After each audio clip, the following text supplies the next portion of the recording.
Maman Suherman, pria kelahiran Makassar ini memulai karir sebagai jurnalis, selanjutnya menjadi redaktur pelaksana atau pemimpin redaksi di media.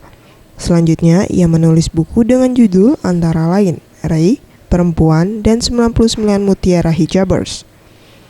Maman yang ditemui mengungkapkan, ia mendapatkan ide untuk penulisan buku yang ia buat dari kehidupan sehari-hari dan melihat kehidupan masyarakat sekitar kota besar di Indonesia. Hal ini dilakukan untuk memberikan informasi bagi pembaca bahwa ada banyak hal yang dapat dilihat dari kehidupan di kota besar.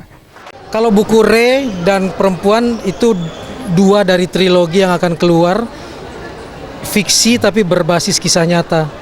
Jadi bagian dari skripsi saya saat kuliah di Kriminologi UI dan kemudian hasil survei saya kembali terhadap sindikat pelacuran lesbian dan perdagangan manusia di 8 kota. Ia menambahkan, sejauh ini respon masyarakat terhadap karyanya cukup baik. Khusus untuk buku berjudul Ray sudah berhasil dicetak sebanyak 40.000 buku.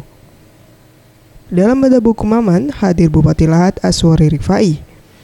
Ia yang ditemui menyebut positif karena untuk meningkatkan minat baca generasi muda dan dengan membaca akan membuka wawasan lebih luas. Dan kita bangga banyak generasi muda. Kita memang berharap generasi muda Sumatera Selatan bisa menikmati literasi itu sendiri. Kang Maman lah buktinya tadi. Kang Maman luar biasa memberikan cerita tentang buku, tentang bedah buku. Aku banyak ngikutin kegiatan bedah buku ini, salah satu yang menurut aku betul-betul lahir dari hati beliau gitu, dan cerita itu betul-betul true story. Mega Dwi Handayani, Maulana Yusuf, Sriwijaya TV.